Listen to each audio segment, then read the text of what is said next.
இவர் தான் கிட்டி, சீனியர் டெரர் கேட். குட்டியாக அழகாக இருக்கும்போது கிட்டின்னு பேர் வச்சுட்டோம்.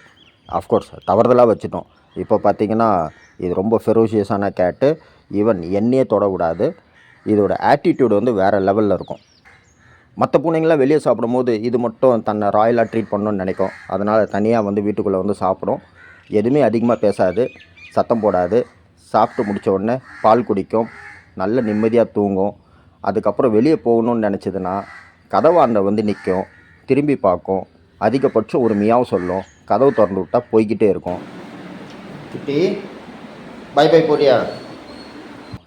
ஏன் போகிற, எங்கே போகிற, எப்போ வருவ, யாரும் கேட்கக்கூடாது. திருப்பி ஒரு நாள் இல்லை 2 நாளுக்கு அப்புறம் திரும்பி வரும்போதும் இதே மாதிரி திறந்து விட்டிங்கன்னா சாப்பிடும், தூங்கும், கிளம்பி போய்கிட்டே இருக்கும்.